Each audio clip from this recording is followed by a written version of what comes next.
It's the beginning of 2023, and what we want to know is it the right time to buy your new home? To answer that, we'll have to go back a little and talk about how we got here. For the last decade, there's been a housing shortage. Then in 2020, COVID hit and took over, and with everybody stuck in their homes, they all realized they needed or wanted more space. And without having to go into cities to their offices, for most people, this meant that they could move out to the suburbs where they could get more for their money. To combat the COVID damage, the Fed lowered interest rates to record lows. This increased everybody's purchase power, but it also brought new buyers to the market that couldn't afford it before. People were suddenly willing and able to pay more and fought it out in bidding wars over almost any property. It just became a matter of who was willing to pay the most.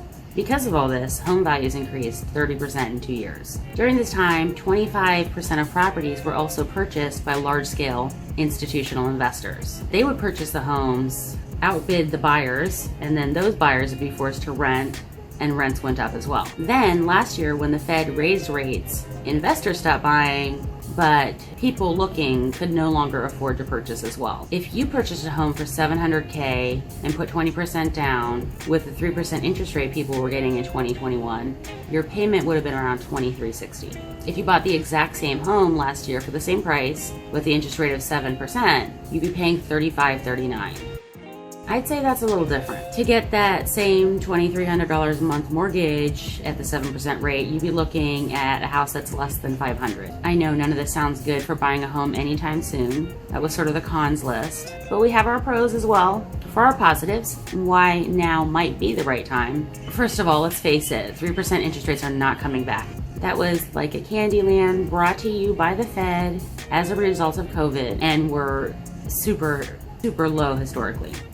The actual average over the history of mortgage loans is between 7 and 9%. Secondly, all housing prices have gone up. It's fine if you want to rent and you're renting, but you're still paying a mortgage. You're just paying your landlord's mortgage. Third, now buyers finally have choice again.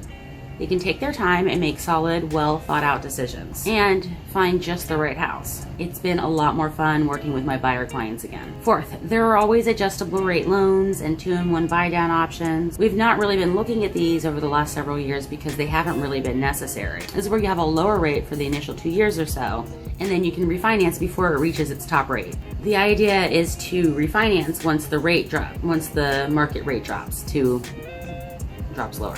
If you take our example earlier of the $700,000 house and use the 2-in-1 buy down, you'd be looking at a payment of $2,800 instead of $3,500. 5. Looking at all sorts of predictors. People are suggesting that mortgage rates will remain pretty consistent over the next couple of years, rising and falling here and there. The strongest arguments seem to suggest that there will be a real drop in rates 3 years from now. Number 6. Now, while we have more control from the buying side, we can use that leverage to negotiate that they pay for our buy downs or closing costs or even on price.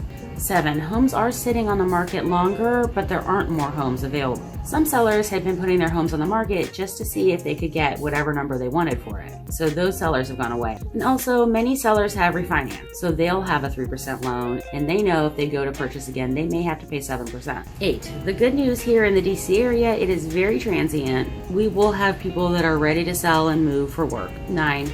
New construction is also a really good place to find deals. Builders are sitting on inventory and are being forced to be more flexible on their prices and incentives. Number 10, when you buy a home, you're a homeowner.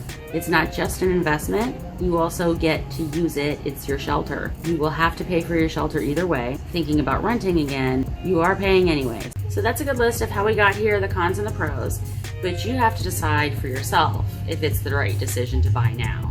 It can't be the right time to buy for everyone. That's how we got into this mess. But for you, to decide if it's the best time for you to buy, you want to ask yourself 2 questions. Can you afford this house at the current interest rate? If you're doing an ARM or a buy down, you should be comfortable with the rate that it's going to move up to. You should be able to refinance and never hit its max, but you want to be prepared for the worst. And number 2, how long will you live in the home? With a lost value of 1 to 2% projected by Fannie Mae over the next year, if you plan to sell in a year or 2, you will probably lose money. Please keep in mind some markets are more volatile than others. Places like DC, Virginia Beach, Houston, Tulsa, Oklahoma, all have really great projections, whereas places like Austin, Seattle, and San Francisco have had major price drops already. And that's because they had been rising in appreciation over the national average. So it's leveling out in places like that. I think the major point is you have to make the decision as to whether it's the right time to buy for yourself, and that really depends on your motivation. Please feel free to reach out anytime. Give me a call or email, and I'm happy to discuss any of this in more detail. And be sure to like and subscribe. I got tons more planned for you.